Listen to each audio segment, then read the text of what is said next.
मंदसौर जिले के भीलियाखेड़ी गांव में बीते दिनों लोन की किस्त जमा नहीं होने पर फाइनेंस कंपनी के कर्मचारियों ने घर से पूरा सामान बाहर निकाल दिया।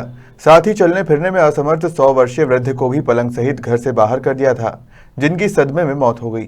जानकारी के अनुसार मेंटोर फाइनेंस कंपनी जयपुर के कर्मचारियों ने होम लोन की किस्तें बकाया होने पर पुलिस के साथ मिलकर बीती 3 फरवरी को नाहरगढ़ थाना अंतर्गत भीलियाखेड़ी गांव में राम मंदिर के पुजारी गोविंदास बैरागी के घर का सामान बाहर निकाल दिया था।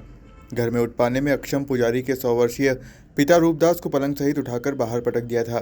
इसके बाद पुजारी खेत पर झोपड़ी बनाकर कच्चे मकान में रह रहा है। घर से बाहर निकालने के बाद से ही गोविंदास का परिवार व उनके पिता रूपदास सदमे में थे। रूपदास उसके बाद और ज़्यादा बीमार हो गए थे। रविवार को उनकी मृत्यु हो गई। गौरतलब है कि घर का सामान सहित पुजारी को घर से निकालने का वीडियो भी सोशल मीडिया पर वायरल हुआ था।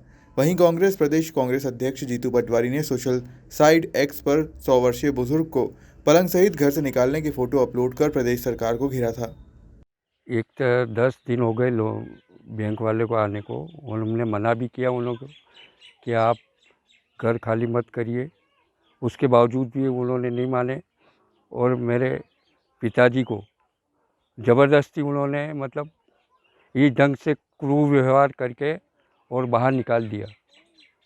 मना करने के बावजूद ही कह रहे कि नहीं तुम लोन भरोगे, तो उसके बावजूद भले तुम कहीं पर भी जाओ। तो उससे प्रताड़ित हो गए भाई साहब के यहाँ आ गए और कुएं पर रहने लगे। और मेरी अंधी बच्ची भी है जो उसको दिख भी नहीं पाता है, बड़ी परेशानी है। और बड़ी परेशानी के कारण हम यहाँ कुएं पर रह रहे हैं और मेरे बड़े भाई साहब के यहाँ खेत पर। और मेरे पास ना कोई ज़मीन है ना कोई जायदाद, कुछ नहीं हूँ, पहले ही सीताराम आदमी हूँ।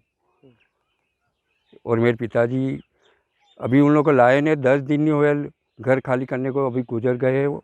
और ये हालत देख लो आप, ये स्थिति है। चल बसे साहब, उन लोगों का यही कारण है कि उन्होंने टेंशन ली। उन्होंने ये कभी देखा नहीं था कि ये ऐसी स्थिति मेरे को भुगतनी पड़ेगी। मेरे होते हुए भी ये स्थिति हुई, इस वजह से उन्होंने टेंशन ली और उस टेंशन की वजह से मेरे पिताजी गुजर गए। और उन्होंने ज़बरदस्ती मतलब जो लोन जितना मैंने लिया उससे ज़्यादा उन्होंने मतलब 10 लाख 12 लाख का बता रहे, इतना लोन मेरे से नहीं भरा जाता है। और फिलहाल में मैंने 3 लाख का लोन लिया। 3 लाख में से मैंने रसीदें भी मेरे पास है, जमा भी करवाए मैंने। और फर्जीवाड़ा से भी वो रसीदें उन्होंने दी नहीं मुझे, पैसे भले ले गए मेरे से, पर रसीद मांगने पर उन्होंने कहा कि वो ऑफिस में आ जाना, हम आपको वहाँ दे देंगे। जब मैं वहाँ लेने के लिए गया कि उन्होंने कहा कि नहीं हमने तुम्हारे मोबाइल पर डाल दी, जबकि मेरे पास मोबाइल सादा है। मैं कोई यहाँ वीडियो ये व्हाट्सएप वाला नहीं चलाता हूँ।